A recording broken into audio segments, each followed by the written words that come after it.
कोई आपसे कहे मैं आपसे प्यार करता हूं, लेकिन किसी चीज का वो सेक्रीफाइस नहीं करना चाहता, वो सेक्रीफाइस और बोलता है मैं तुझसे प्यार करता हूं, ये एक फेक लव है।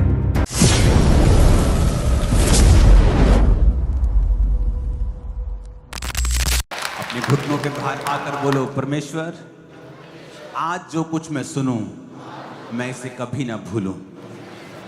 ऊंची आवाज में बात करो परमेश्वर से।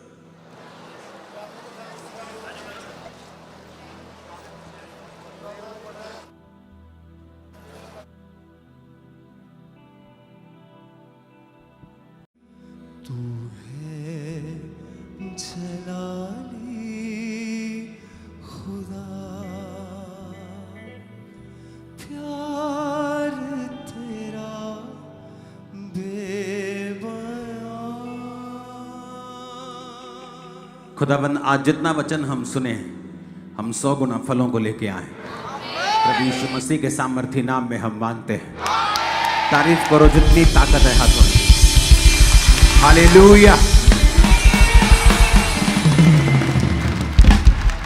मेरा बिलीव है कि आज जो वर्ड आप सुनोगे ये आपको तैयार करेगा एक विक्टोरियस क्रिश्चियन लाइफ जीने के लिए। व्यवस्था विवरण 16 उसकी 16 और 17 आयत, इब्रानियों 13 उसकी 15 आयत, पहला कुरिन्थियों 16 उसकी 2 आयत, उत्पत्ति 8 उसकी 20 और 21 आयत,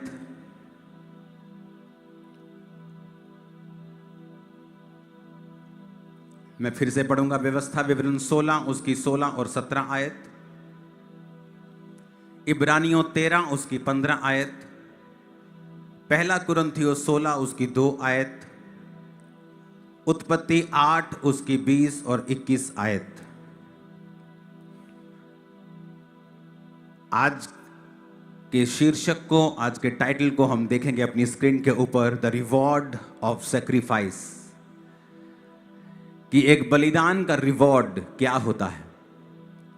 बाइबल कहती है प्रभु यीशु मसीह जब एक एग्जाम्पल देने लगे तो परमेश्वर ने एक गरीब की, जो किसी अमीर की दिहोड़ी के बाहर, घर के बाहर छोड़ दिया जाता था, और वो अमीर सब कुछ खाता था लेकिन गरीब उसकी जूठन खाता था, और दोनों मर गए। और लिखा एक अब्राहम की गोद में पहुंचाया गया जो गरीब था, जो अमीर था वो नरक में पहुंचाया गया। बात अमीर या इसमें गरीब की नहीं थी। वचन कहता है कि अय्यूब जो था वो सबसे खरा था, सबसे ज्यादा परमेश्वर के वचन पर चलने वाला था, अनाथों और विधवाओं की सहायता करने वाला था, और बाइबल कहती उस देश में सबसे अमीर था। तो परमेश्वर का डर मानता था लेकिन सबसे अमीर था। तो इसका मतलब ये नहीं कि गरीब जो हैं वो स्वर्ग में जाएंगे और अमीर नहीं जाएंगे। परमेश्वर के कहने का मकसद बहुत डीप था इसमें। अगर अय्यूब अमीर था तो वो दूसरों की हेल्प भी करता था। बाइबल कहती है परमेश्वर के सामने नित्य वो अपने बलिदानों को लेकर अपने बच्चों के लिए जाया करता था, क्योंकि उसके बच्चे परमेश्वर से दूर थे, तो वो अपने बच्चों के लिए बलिदानों को चढ़ाया करता था। तो जब बाइबल कहती है वो सैक्रिफाइस परमेश्वर के सामने करता था, वैसे परमेश्वर के सामने निर्दोष रहता था, खरा रहता था, परमेश्वर का डर मानता था, तो वचन कहता है कि उस देश में वो सबसे अमीर था। तो अमीरी बाइबल में परमेश्वर ने लिखा कि परमेश्वर के एक हाथ में धन और महिमा है, एक हाथ में दीर्घ आयु है, बाहिने हाथ में धन और महिमा है। तो ये परमेश्वर की ओर से है। लेकिन प्रभु यीशु मसीह क्या कहना चाहते थे? वो ये कहना चाहते थे कि जो कुछ भी तुम्हारे पास है वो परमेश्वर के लिए है, और परमेश्वर के सैक्रिफाइस के लिए, और परमेश्वर के सामने बलिदान चढ़ाने के लिए है। आपको जो कुछ भी दिया गया है, आपको एक स्किल दी गई है, आपको पैसा दिया गया है, आपको ताकत दी गई है। परमेश्वर ये चाहता है कि जो भली चीजें हैं जो परमेश्वर की ओर से होती हैं और आपकी लाइफ में हैं, आप उनका बलिदान परमेश्वर को दें। इसलिए वो जो अमीर आदमी था उसने बलिदान नहीं किया। वो ये नहीं देखता कि अगर मैं अमीर हूं तो मेरे घर के बाहर कोई ऐसे भी हैं जो मेरी जूठन से अपने पेट को पाल रहे हैं, उसके घाव हैं, क्यों ना मैं अपने पैसों का थोड़ा सा बलिदान करके इसको ठीक कर दूं। इसको अच्छी तरह से इसकी पट्टी करवा दूं, इसके खाने पानी का इंतजाम कर दूं। तो परमेश्वर को नफरत है जब एक व्यक्ति के पास होता है लेकिन फिर भी वो बलिदान उसको नहीं करता है। अगर आप बाइबल को पढ़ेंगे तो आपको नजर आएगा कि परमेश्वर ने दाऊद का जिक्र किया है। बाइबल कहती परमेश्वर ने कहा, दाऊद मेरे मन के मुताबिक चलने वाला एक आदमी मुझे मिला है, एक ऐसा जन मिला है जो मेरे मन के मुताबिक है। सोचो कैसा परमेश्वर प्रेम करते होंगे दाऊद से कि परमेश्वर ने कहा ये मेरे मन के मुताबिक चलने वाला आदमी है। और अगर आप दाऊद की हिस्ट्री देखेंगे तो आपको नजर आएगा कि दाऊद ने भी गलती की और शाऊल ने भी गलती की, लेकिन ऐसा क्या हुआ कि परमेश्वर ने शाऊल की गलती को माफ नहीं किया लेकिन दाऊद की गलती को माफ कर दिया। हालांकि शाऊल ने तो एक बंदे का कत्ल भी नहीं करवाया था, किसी की औरत के साथ वो सोया भी नहीं था, उसका दाऊद को बहुत बड़ा नुकसान हुआ, ये बात अलग है।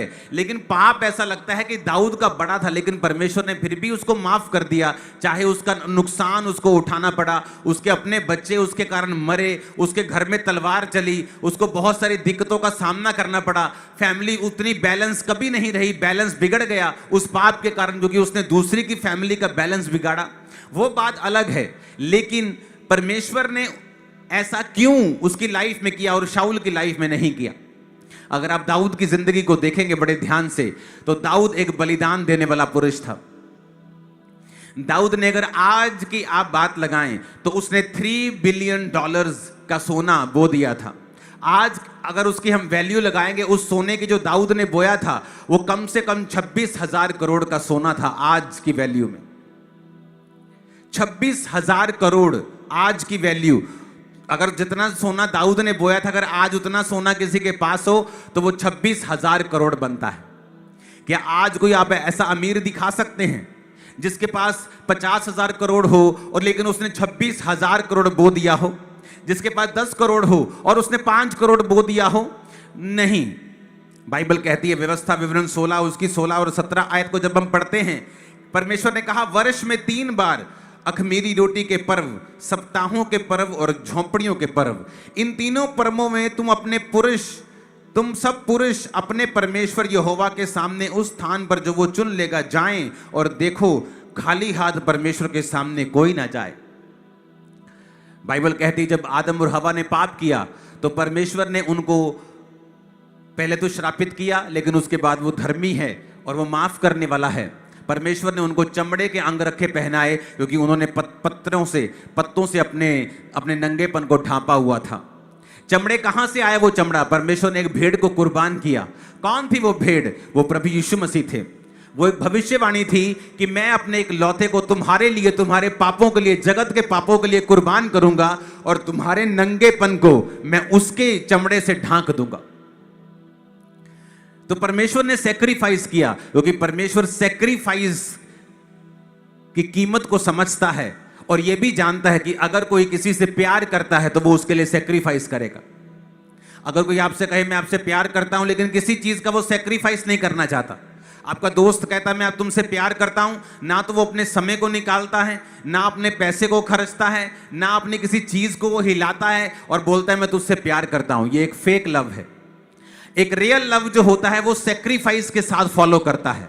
अगर कोई आपसे सही रीति से प्यार करता है तो वो सेक्रीफाइस करेगा आप लोगों के लिए, वो बलिदान देगा अपने समय का, अपनी विल का, अपनी इच्छा का।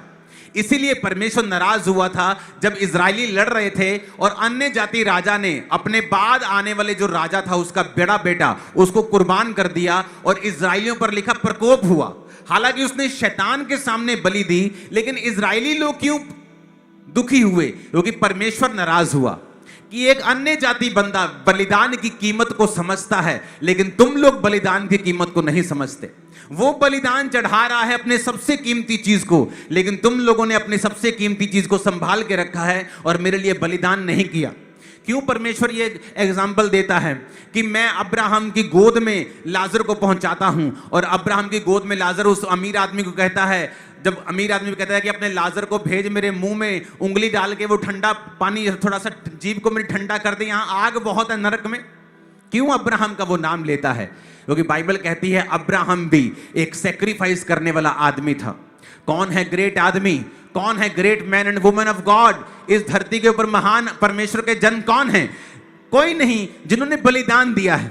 वो भी आपके जैसे हैं, वो भी आपके जैसा दिल रखते हैं, वो भी डरते हैं, कई बार दलेर होते हैं, कई बार बीमार होते हैं, कई बार चंगे होते हैं, लेकिन वो भी आपके जैसे बाइबल कहती है मनुष्य हैं। एलिया भी तुम्हारे समान दुख और सुख भोगी मनुष्य था, बाइबल कहती है। लेकिन ऐसा क्या हुआ कि एक आम सा दिखने वाला पुरुष एक विश्वास का हीरो बन गया। आज स्वर्ग में उसकी गोद में लोगों को पहुंचाया जाता है। अब्राहम की गोद में लोग बैठते हैं जब स्वर्ग में जाते हैं। अब्राहम की गोद के साथ स्वर्ग को, आप मेरी बात समझ रहे कि नहीं? कौन था अब्राहम? बाइबल कहती परमेश्वर ने अब्राहम को बुलाया और कहा अब्राम, पहले उसका नाम अब्राम था, अपने घर कुटुंब, अपने परिवार, अपने पिता को, अपने सब कुछ, अपने देश को छोड़ के उस जगह चला जा जो मैं तुम्हें दिखाऊंगा। क्या मांगा परमेश्वर ने? बलिदान मांगा। इतना बड़ा बलिदान। आज किसी को कोई बोल दो कि बसी में आना है, पुराने दोस्तों को छोड़ दो, वो तुम्हारे लिए अच्छे नहीं हैं, वो तुम्हें शराब पीने के लिए भरमाएंगे, तुम्हें व्यभिचार के लिए भरमाएंगे, लेकिन वो उन्हें छोड़ने के लिए तैयार नहीं है। आज एक औरत अपने प्रार्थना के समय को बदलने के लिए तैयार नहीं, क्योंकि उस समय उसकी टीवी का जो है वो स्पेशल सीरियल आता है, वो स्पेशल उसका फेवरेट सीरियल आता है जो उसको बहुत पसंद है। वो अपनी प्रार्थना को ऊपर नीचे कर सकती है, वो पवित्र आत्मा कहे भी तो पवित्र आत्मा को टाल सकती है, लेकिन अपना सीरियल देखना बंद नहीं कर सकती। आज एक आदमी अपने पैसे का बलिदान नहीं देना चाहता। वो प्रभु से कहता मैं प्यार करता हूं, लेकिन जब बोने का समय आता है, टाइथ का समय आता है, ऑफरिंग का समय आता है, उसका दिल खुलता नहीं। क्यों? क्योंकि वो प्रैक्टिकली परमेश्वर से प्यार नहीं करता। अगर आप प्रभु से प्रैक्टिकली प्यार करते हैं तो एक चीज आपकी लाइफ में पक्का होगी, 101% होगी, 99.99999% भी ऐसे नहीं कि एक शायद ऐसा कोई रह जाए, कोई नहीं होगा। अगर आप प्रभु से प्यार करते हैं, आपका प्यार बलिदान से परमेश्वर को दिखेगा। वैसे कोई तरीका नहीं है। बाइबल कहती है जब अब्राहम को स्वर्ग में दिखा, और किसी को क्यों नहीं दिखाया? अब्राहम को ही क्यों दिखाया? हालांकि अब्राहम भी, अगर आप उसकी लाइफ को देखो तो कैसे उसकी लाइफ में वो चीजें थी जो नहीं होनी चाहिए थी, लेकिन वचन क्या कहता है? उसकी वजह से उसको नुकसान हुआ, वो बात अलग है, लेकिन वचन क्या कहता है? अब्राहम की गोद में पहुंचाया गया, क्योंकि वचन कहता है अब्राहम का जो इस दुनिया का सबसे प्राइज्ड पोजीशन था, सबसे कीमती जो उसके पास था, उसका बेटा इसहाक, जो आपने अपनी स्क्रीन पर अभी देखा, वो इसहाक को परमेश्वर ने कहा अब्राहम मेरे लिए बलिदान कर दे। अब्राहम का दिल धक धक कर रहा होगा कि इतनी बड़ी चीज परमेश्वर कैसे मांग सकता है, और वो भी चीज जो परमेश्वर ने मुझे मेरे घर से, मेरे परिवार को छुड़ा दिया, मेरे देश को छुड़ा दिया। आज भाई साहब लोग अपना गांव नहीं छोड़ना चाहते, अपना शहर नहीं छोड़ते, बोलते हम अपने शहर को, दूसरे शहर में हमें कोई जानता नहीं है, हमारी सेटिंग बड़ी मुश्किल होगी, या छोड़ेंगे तो सिर्फ चर्च के लिए छोड़ते कि वहां मेरी चर्च है तो मैं जा रहा हूं वहां पे। कोई अपना शहर नहीं छोड़ना चाहता, कुटुंब नहीं छोड़ना चाहता, लेकिन अब्राहम ने 5 मिनट लगाए और निकल गया घर से। अब जो बेटा जो परमेश्वर ने वायदा किया 24 साल 25 साल बाद मिला, उस बेटे को परमेश्वर ने कहा अब इसको कुर्बान कर दे। और वचन पता क्या कहता है? अब्राहम ये सोच के कि परमेश्वर उसको मुर्दों में से जिंदा कर देगा एक दिन, उसको कुर्बानी देने के लिए चला। अब्राहम ने अपनी वाइफ से सलाह नहीं की। जब परमेश्वर ने उसको कहा कि सारा परमेश्वर ने ऐसा कहा है, तो वो रोकती, बोलती 40 रोजे रख के देखते, चलो 10 रोजे रखते, चलो 3 दिन मुझे अपने बेटे के साथ रहने दो। उसका मन चेंज करती। उसे मालूम था कि मेरे लिए सबसे बड़ा परमेश्वर है और कोई नहीं है। अगर प्रभु ने मुझे कुर्बान करने के लिए बोल दिया है तो मैं कुछ नहीं देखूंगा। और वचन कहता है किसी से बिना बात किए वो अपने बेटे को सुबह ही लिया, गधों को लिया, अपने सेवक को लिया और चल पड़ा, और लकड़ी ली और चल पड़ा। और उसका बेटा रास्ते में पूछता है कि पापा सब कुछ तो ले लिया, छुरी, लकड़ी, आग जलाने का सामान, भेड़ तो ली नहीं हमने। तो उसको क्या मालूम वही भेड़ है, यही कुर्बान होगा आज। और वचन कहता है जब परमेश्वर ने उसको देखा कि उसकी छुरी गले तक पहुंच गई है, आवाज आई अब्राहम अब्राहम इसको कुर्बान मत कर, इसलिए कि तूने अपने एक लौते को नहीं छोड़ा। अब मैं जान गया हूं कि तू मुझसे प्यार करता है। अब मैं वो सब कुछ दूंगा जो मैंने तेरे साथ वायदा किया है। मैं तेरे को, तेरे वंश को ये सारी आशीषें, ये सारे देश दूंगा। परमेश्वर के वायदों के पुल, वायदों के जो है ना वो वर्ड्स निकले लगातार, कॉन्टिन्यूज वायदे में वायदा निकला, क्योंकि परमेश्वर का दिल गदगद हो गया। परमेश्वर जानता था कि इसने अपनी सबसे कीमती चीज को छोड़ा नहीं, कुर्बान कर दिया। ये सबसे ज्यादा मुझसे प्यार करता है, यही परमेश्वर देखना चाहता था। और परमेश्वर उससे वायदा करता गया, वायदा करता गया, वायदा करता गया। कई बार आज हम परमेश्वर की ओर देखते हैं कि पता नहीं कब स्वर्ग खुलेगा, पता नहीं कब मेरा फाइनेंस ठीक होगा, पता नहीं कब मेरा बिजनेस बढ़ेगा, पता नहीं कब मेरी जॉब में प्रमोशन होगी, पता नहीं कब मेरा वीजा लगेगा। हम हमेशा परमेश्वर की ओर देखते रहते हैं, लेकिन यह तरीका गलत है। हमें किन चीजों के लिए परमेश्वर की ओर देखना है और किन चीजों के लिए परमेश्वर यह चाहता है कि हम प्रैक्टिकली हम सेक्रीफाइस करें। अगर हम उत्पत्ति 8 उसकी 20 और 21 आयत को पढ़ते हैं, ये तब का समय है जब नूह का समय था। फ्लड आया, बाढ़ आई, सब मर गए। नूह, उसकी पत्नी, उसके 3 बेटे 3 बहुएं जहाज में चली गई, उस शिप में चली गई। शिप में जब वो चली गई तो एक काफी महीनों के बाद जब पानी खत्म हो गया, वो जहाज से निकले। ये तब की बात है। तब नूह ने यहोवा के लिए एक वेदी बनाई और सब शुद्ध पशुओं और शुद्ध पक्षियों में से कुछ कुछ लेकर वेदी पर होम बलि चढ़ाया। आपको लगता है कि आप नॉर्मल चीज है, फिर क्या हुआ, बलि चढ़ा दी तो फिर क्या हुआ। लेकिन अगर आपको मालूम हो, उस समय जानवर सिर्फ वही थे जो नूह के पास थे। धरती पर कोई जानवर नहीं था, धरती पर कोई पक्षी नहीं था, सिर्फ मछलियां थी जिनको वो परमेश्वर के सामने कुर्बान नहीं करते थे।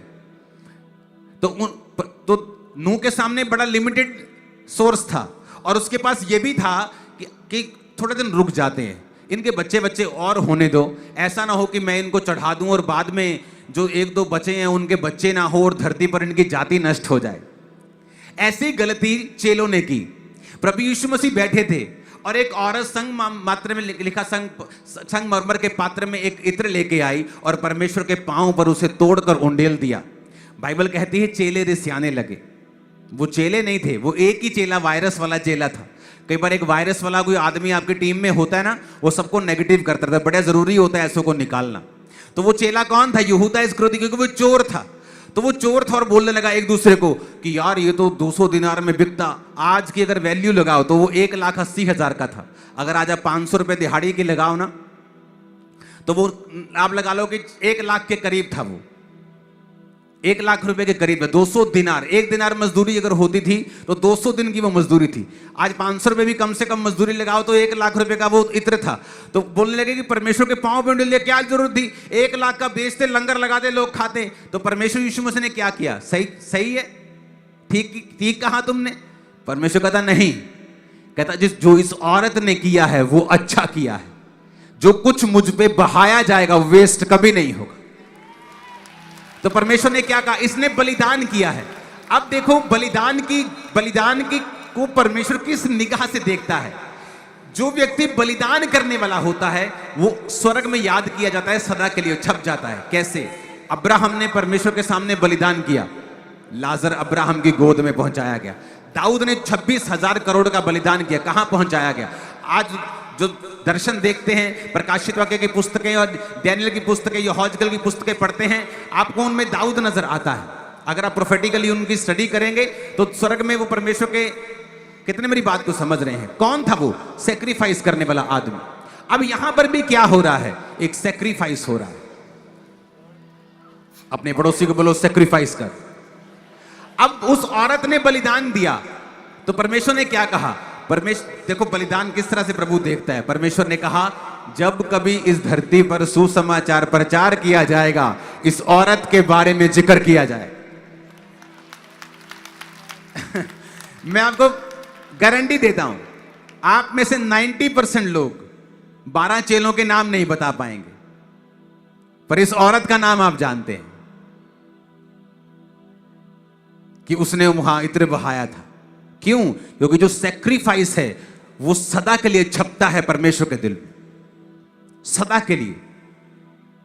और वो सेक्रीफाइस को बहुत ऑनर से, बड़े, क्योंकि यहोवा ने भी अपना इकलौता आपके लिए सेक्रीफाइस किया, बलिदान किया।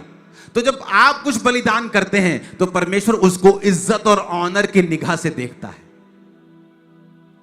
लोग बोलते परमेश्वर को पैसा नहीं चाहिए, उसने सब कुछ बनाया, उसको नहीं चाहिए। लेकिन ये परमेश्वर, अगर आप बाइबल में देखें, हर पर्व को मनाने में क्या करना है? सेक्रीफाइस लेके आओ अपनी पूंजी के अनुसार। होम बलि चढ़ानी है, भेड़ लेके आओ। पाप बलि चढ़ानी है, भेड़ लेके आओ।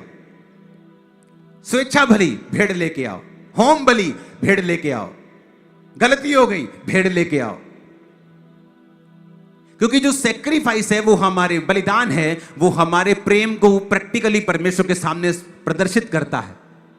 आज जब परमेश्वर आपसे सेक्रीफाइस मांगता है कि आपको वो सब पुराने काम छोड़ने हैं, वो सब शराब छोड़नी है, वो सारा एंटरटेनमेंट जो शैतानी है वो छोड़ना है, आप सेक्रीफाइस नहीं कर पाते।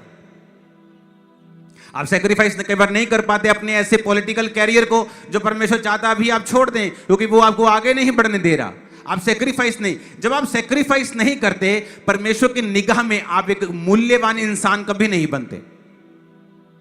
क्योंकि सेक्रीफाइस ये दिखाता है कि आपके लिए परमेश्वर के दिल में कितनी इज्जत है, कितनी वो आपको प्रेशियस निगाहों से देखता है और कितनी कीमत है आपकी परमेश्वर की निगाहों में।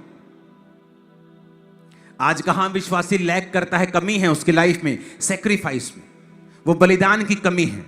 आपके सामने 2 लकड़ियां पड़ी, आपने आग जला दी, कितनी आग होगी? जितनी लकड़ी है, आप 20 कर देंगे, आग उतनी होगी। आप 100 लकड़ियां जलाएंगे, आग उतनी हो जाएगी। आपके लाइफ में आग, लोगों में फायर की कमी है जी मिनिस्ट्री में, आप बलिदान दो, फायर अपने आप आ जाएगी।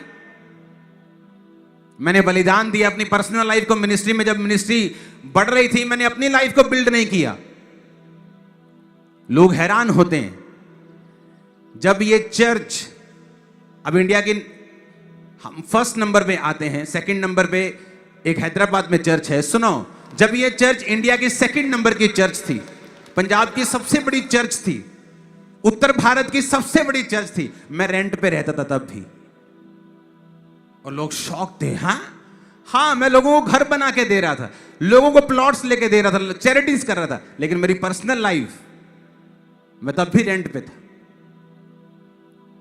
ये मैं 2015, 16, 17 की बात कर रहा हूं, बहुत पीछे नहीं है ये। बिग चर्च, क्यों? पर्सनल लाइफ अलग थी, सेवकाई की लाइफ अलग थी। परमेश्वर ने मुझे बाद में ब्लेस किया, मेरी बुक्स के जरिए, दूसरों चीजों के जरिए, लेकिन मैंने इंतजार किया। मैं अपना घर बना सकता था, बड़े बड़े महल खड़े कर सकता था, बहुत कुछ कर सकता था। टीम को बनाया, चीजों को बनाया। आप जहां आज बैठे हैं लाखों स्क्वायर फुट में, ऐसी 3-4 बिल्डिंग में पीछे और खड़ी कर सकता हूं। पॉसिबल है क्या? नहीं, आम रीति से पॉसिबल नहीं है। जस्ट फैसला किया कि यार शेड डाल दो, कितने करोड़? यहां 20 करोड़ रुपए लगा होगा, दिनों में लगाया। जब आप परमेश्वर के सामने एक सेक्रीफाइस वाली लाइफ जीते हैं, आपकी आग ज्यादा होती है, दूसरों से फायर ज्यादा होती है, खुदावंद आपसे ज्यादा प्रेम करता है। यह बहुत ही मिसकंसेप्शन वाली और बड़ी ही डेविलिश और बड़ी ही मिसलीडिंग ये टीचिंग है कि आपको कुछ करने की जरूरत नहीं, खुदा सब कुछ कर चुका है। This is not a good teaching. वो कर चुका है, अब हमें उसकी कदर करनी है जो वो कर चुका है। हमने साल्वेशन के लिए कुछ नहीं किया, हम कुछ नहीं कर सकते, लेकिन अब साल्वेशन पाने के बाद हम हर एक चीज एक थैंक्स गिविंग के जैसे परमेश्वर को दे रहे हैं। अपना समय, अपना पैसा, अपनी विल, अपनी इच्छा। कौन था मूसा? क्यों परमेश्वर मूसा के बारे में बात करता है? क्यों परमेश्वर जो जब एक पहाड़ पे था और बाइबल कहती है कि उसका रूपांतरण हो गया, उसके कपड़े चमकने लगे, मूसा एलिया उससे बात, क्यों मूसा? मूसा को तो परमेश्वर ने कनान भी नहीं जाने दिया था, उसने गलती कर दी। फिर मूसा ही क्यों? ऐसा बंदा क्यों नहीं जो पूरी तरह से परफेक्ट था? बलिदान, मूसा का बलिदान कहां था? पैलेस में। भाई साहब पैर भी नीचे रखता था तो नीचे पहले चांदी और सोने की जूती आती थी, रेड कारपेट आता था, फिर पैर नीचे रखता था, और ऐसे राजकुमार था वो। किसका? फिर मिस्र का। कौन था मिस्र? अगर आप उस जमाने का मिस्र का हिस्ट्री निकालें तो मिस्र वाज नंबर 1, इजिप्ट नंबर 1 था, सबसे बड़ा राज्य था। और सबसे बड़े राज्य का राजकुमार आने वाला राजा जब नीचे उतरता था तो उसके पांव में सोना बिछता था। क्या कहा उसने? कहता मैं इस सब सुख को छोड़ दूंगा क्योंकि मैं मसीह के कारण अपने आप को निंदित होने दूंगा। बाइबल कहती है मसीह के कारण निंदित होने को उसने मिस्र के भंडार से बड़ा धन समझा। तो क्यों नहीं परमेश्वर उसको याद करेगा? क्यों नहीं परमेश्वर कहेगा मूसा और एलिया मुझसे बात करें? कौन थे ये लोग? सेक्रीफाइस करने वाले लोग, आम लोग थे। गलतियां की। मूसा ने क्या गलती की मालूम? उसने कत्ल कर दिया था, मार दिया था, किसी को मर्डर कर दिया। मूसा वॉज ए मर्डरर, एक मर्डरर आदमी था, एक कत्ल करने वाला आदमी था। और परमेश्वर के साथ वो बात कर रहा है, दो जने आके। क्यों? क्योंकि मूसा, मैं आपको ये इंसानी पहलू इसलिए दिखा रहा हूं, इसका मतलब नहीं आप गलतियां करें। अगर आप गलतियां करेंगे उसका नुकसान भी आपको होता है। हो सकता है मूसा 40 और 50 साल की उम्र में प्रभु से इस्तेमाल करता, लेकिन उसकी आदतें अच्छी नहीं थी, उसका टेम्पर खराब था, तो परमेश्वर उसको 80 साल तक लेके गया। वो बात अलग है। लेकिन मैं आपको एक ह्यूमन पहलू दिखा रहा हूं कि वो भी इंसान थे, लेकिन अपने सेक्रीफाइस के कारण बाइबल कहती है वो आज भी परमेश्वर के सामने सदा के लिए याद किए जाते हैं। अपने बलिदान के कारण। मूसा का बलिदान देखो, क्या बलिदान था कि आज एक आदमी दुनिया की सबसे बड़ी सल्तनत का होने वाला राजा है, राजकुमार है, और कल वो आदमी भेड़ बकरियों को चरा रहा है। फ्रॉम टॉप टू बॉटम, सबसे गंदा काम, ओखा काम, मुश्किल काम उस समय का भेड़ बकरियां चराना था। क्योंकि रास्ते में कोई शेड नहीं पड़े हुए थे, कोई टेंट नहीं पड़े हुए थे, कोई सराय नहीं होती थी। जा रहे हो तो जमीन, जा रहे हो भेड़ों और बकरियों को लेके। बारिश आ गई, तूफान आ गया, टेंट लगाया, टेंट फट गया, भालू आ रहे हैं, भेड़िए आ रहे हैं, रात को शेर आ रहे हैं, सब कुछ ओपन में था। इतना मुश्किल काम कहां से? एक राजकुमार से सीधा एक गडरिया। सेक्रीफाइस, परमेश्वर ने देखा उसको, उसने सेक्रीफाइस किया अपनी इच्छाओं को, अपनी विल को, एक बड़ी लग्जरियस लाइफ को, और परमेश्वर उसे याद करता है आज भी। हमारा सेक्रीफाइस क्या है? आपका क्या है सेक्रीफाइस मसीह में? क्या ऐसा है जो आपने बलिदान किया? हमें सोचने की जरूरत है, क्योंकि बाइबल तो यही बयान करती है कि स्वर्ग में वही लोग परमेश्वर के फेवरेट हैं जिन्होंने इस धरती के ऊपर बलिदान किए हैं, जिन्होंने परमेश्वर को प्रैक्टिकली दिखाया कि हम तुझसे प्यार करते हैं। हम अपने पैसे से प्यार नहीं करते, अपने कुटुंब से, अपने परिवार से, देश से प्यार नहीं करते, हम अपनी लग्जरियस लाइफ से प्यार नहीं करते, हम अपने आप से प्यार नहीं करते, हम सिर्फ तुझसे प्यार करते हैं। हमारा कुर्बानी, हमारा बलिदान इस बात का सबूत है कि तू हमारे लिए नंबर 1 था, है और रहेगा। आमीन। ये देखो, आप अब हर बंदा अपने आप को समझता है, जांचता है कि आपका बलिदान क्या है। हालेलुया। कि आप समय का बलिदान देते हैं, प्रार्थना में आप समय के बलिदान को देते हैं, प्रार्थना में आप अपनी इच्छाओं को खत्म करते हैं। आज सिर्फ होंठों से वर्शिप की जाती है, सिर्फ होंठों से गाया जाता है। आप उसकी जिंदगी को चेक करो, लास्ट बड़ा बीज कब तुमने बोया? लास्ट फुल नाइट प्रेयर तुमने कब की?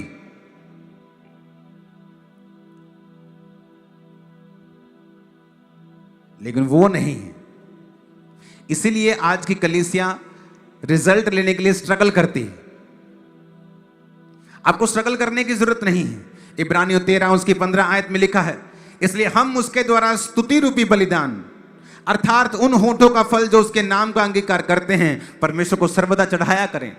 वर्शिप भी एक बलिदान है, धन्यवाद कहना भी एक बलिदान है, पैसा देना भी एक बलिदान है, समय देना भी एक बलिदान है। अपने घर से आप निकलते हैं, सुसमाचार टीम का हिस्सा हैं, आप घर से निकलते हैं, सुसमाचार को बांटते हैं, ये भी एक बलिदान है आपके समय का। आपको कई बार बेइज्जती का सामना करना पड़ता है, आपकी इज्जत का। तो परमेश्वर ने क्या कहा? परमेश्वर ने कहा अगर तू मेरे लिए अपनी इज्जत का बलिदान देगा, मैं तेरी इज्जत को 100 गुना बढ़ाऊंगा। करके देखो ऐसा। क्या वो करता है पूरा?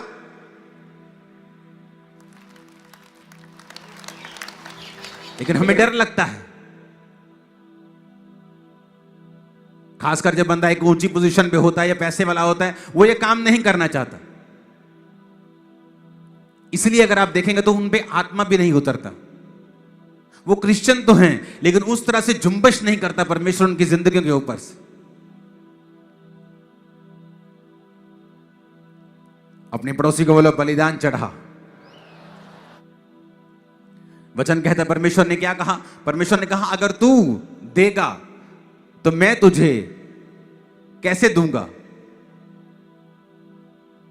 दबा दबा कर, हिला हिला कर, प्रेस डाउन, उसे फिर नाप कर। आप मांगती है ना कई बारी पड़ोसन से आटा, और भैन जी दइयो एक मैनू आटे दी, वो आटा देती है ऐसे। तो परमेश्वर कहता है जब तू ऐसे करके देगी, जब मैं तुझको वापिस करूंगा तो कैसे करूंगा? पहले मैं निकालूंगा, फिर हिलाऊंगा, फिर दबाऊंगा, फिर वापिस करूंगा। जितना तू देगी दुगना वापिस करूंगा। हालेलुया। क्यों परमेश्वर ने उस विधवा का जिक्र किया जिसने एक दमड़ी डाली? क्यों प्रभु यीशु मसीह भवन में उस जगह बैठे जहां सब लोग ऑफरिंग डाल रहे थे, परमेश्वर उनको देख रहे थे? क्योंकि बलिदान परमेश्वर के अंदर घुसने का एक तरीका है। सब मर रहे थे लेकिन सारपत की विधवा नहीं मरी बलिदान के कारण। परमेश्वर ने क्या कहा? अगर तुम्हें चाहिए तो तुम्हें बोना पड़ेगा। अगर तुम्हें रूल करना है, क्योंकि चेले लड़ पड़े, कहते को हमसे बड़ा कौन है, कौन हम पे रूल करेगा?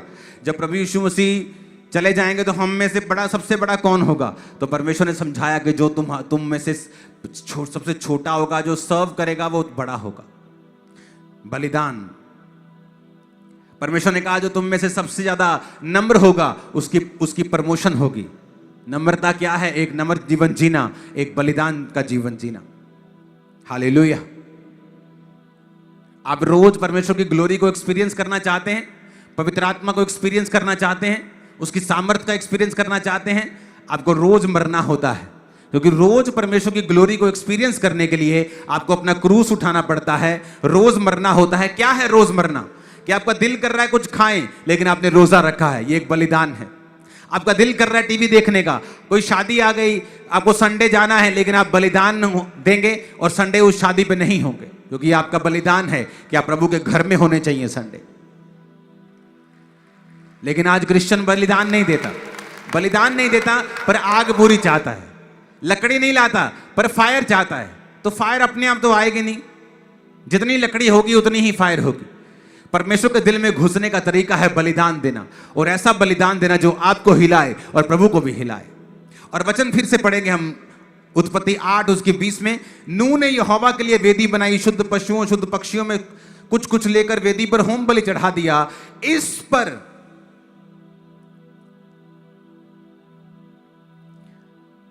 अब मैंने क्या समझाया? बलिदान वो प्रेशियस था, वो जानवर, वो पक्षी प्रेशियस थे। अभी चढ़ाने का समय नहीं था, लेकिन जब आप कोई कीमती चीज चढ़ाते हैं तो क्या होता है? देखा, इस पर यहोवा ने सुखदायक सुगंध पाकर सोचा। आप परमेश्वर की सोच को बदल देते हैं, आप परमेश्वर को सोचने पर मजबूर कर देते हैं। पहले नहीं वो सोच रहा था। लोग बोलते परमेश्वर मूव नहीं कर रहा, वो कभी मूव नहीं करेगा। ए लड़के बंद कर दो ये करना, वो कभी मूव नहीं करेगा। परमेश्वर काम नहीं, वो कभी ऐसे काम नहीं करेगा। बाइबल कहती जैसे ही नूह ने शुद्ध पशुओं और शुद्ध पक्षियों में से, अब उसकी वैल्यू को समझो, शुद्ध पशुओं की वैल्यू को समझो। एक गाय कितने महीने प्रेग्नेंट होती है पता है किसी को? ऊंची आवाज में बोलो। 9 महीने, है ना? 9 महीने। इतने महीने के करीब ही वो उस जहाज में रहे हैं, 1 साल के करीब। तो एक गाय एक बच्चा दे रही होगी।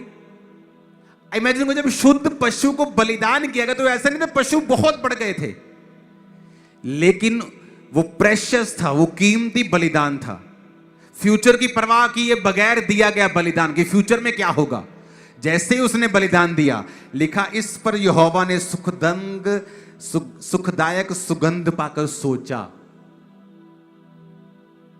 परमेश्वर सोचने लग गया जब बलिदान गया। हमें कई बार लगता है कि अपने आप हो जाएगा, ये भी हो, प्रभु सब कुछ जानता है, वो मुझसे प्यार करता है, ये सब चीजें ठीक हैं, उसने कुर्बानी दे दी, अब हमें कुछ करने की जरूरत नहीं। रॉन्ग। ग्रेस का मतलब चुप करके बैठना नहीं है, ग्रेस का मतलब आलसी होना नहीं है, ग्रेस का मतलब बीज ना बोना नहीं है, प्रार्थना ना करना नहीं है, बल्कि और करना है क्योंकि आपको ग्रेस मिली है। अब यहां क्या हुआ? लिखा जैसे उसको कीमती ऑफरिंग गई ऊपर, उसने सोचा। अब वो कीमती 10 करोड़ भी हो सकता है, किसी विधवा का 10 रुपए भी हो सकता है। बात 10 करोड़ की या 10 रुपए की नहीं है, बात है कि उसके पास था क्या, वो कितना उसके लिए कीमती था, कितना प्रेशियस था। लेकिन जैसे ही परमेश्वर ने सुखदायक सुगंध पाकर सोचा कि फिर परमेश्वर कहता, मनुष्य के कारण मैं फिर भूमि को श्राप नहीं दूंगा। यद्यपि मनुष्य के मन में बचपन से जो कुछ उत्पन्न होता है बुरा ही होता है, परंतु जैसा मैंने जीवों को अब मारा है फिर मैं कभी नहीं मारूंगा। अब से जब तक पृथ्वी बनी रहेगी, बोने और काटने का समय, ठंड और तपन और धूप काल और शीतकाल और दिन और रात निरंतर होते चले जाएंगे। वो रेनबो देखते हो ना बादलों में, जहाज से देखो तो पूरा गोल दिखता है, वो देखते हो ना, वो वायदा है परमेश्वर का कि जब जब तुम इस रेनबो को देखोगे, मेरा वायदा है कि मैं दोबारा तुमको कभी भी बाढ़ से नष्ट नहीं करूंगा।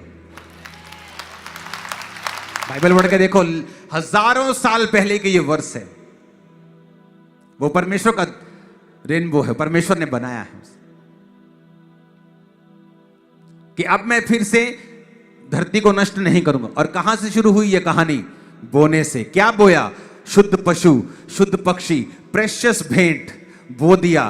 परमेश्वर ने लिखा, सुगंधदायक, उस सुगंध को पाकर सोचा, वो सोचने लगा, उसका माइंड चेंज होने लगा, ठंडा होने लगा वो, क्योंकि वो गर्म था कि ये लोगों ने, मैं इनको नष्ट कर दूंगा, बाढ़ दे दूंगा, और मार दिया। और जैसे ही सेक्रीफाइस गया, उसका माइंड ठंडा होने लगा, सोचा उसने। आप परमेश्वर को सोचने पे मजबूर कर सकते हो। आपने कभी सोचा है ये? तुमने कभी ये सोचा कि परमेश्वर की सोच को तुम बदल सकते हो? हालेलुया। तुम उसकी सोच को चेंज कर सकते हो, तुम उसको तुम्हारे बारे में सोचने पर मजबूर कर सकते हो। सैक्रिफाइस जिस दिन जाएगा, वो तुम्हारे बारे में सोचना शुरू करेगा। कई बार लोगों की लाइफ में कर्स होते हैं, जब वो एक बीज को बोते हैं अपनी लाइफ में, अपने स्टैंड में, अपने क्राइस्ट को कबूल करते हैं, वो बपतिस्मा ले लेते हैं, ओपनली कबूल करते हैं, पैसों का बीज है, कोई भी बीज, कोई भी सेक्रीफाइस जब वो करते हैं, परमेश्वर उनके बारे में सोचता है। कम सेक्रीफाइस का मतलब है कि आप प्रभु से कम प्यार करते हैं। क्योंकि जिन लोगों ने हाईएस्ट सेक्रीफाइस किया है, उन लोगों के नाम आज तक याद किए जाते हैं। हालांकि वो ह्यूमन थे, मिस्टेक्स थी, फिर भी उनको याद किया जाता है, क्योंकि उन्होंने सेक्रीफिशियली कुछ ऐसे काम किए जो कभी नहीं हुए थे। इस टीचिंग को हम दोबारा से सेकंड पार्ट, अगला पार्ट अभी प्रीच करना पॉसिबल नहीं होगा। इसके आगे क्या, अगले संडे हम या थर्सडे सुनेंगे। अपने पड़ोसी को बोलो, बलिदान दे अपनी हर कीमती चीज परमेश्वर को, तो वो तेरे बारे में सोचेगा और जिंदगी सेम ना रहेगी। और आमीन खड़कने वाला चाहिए चर्च।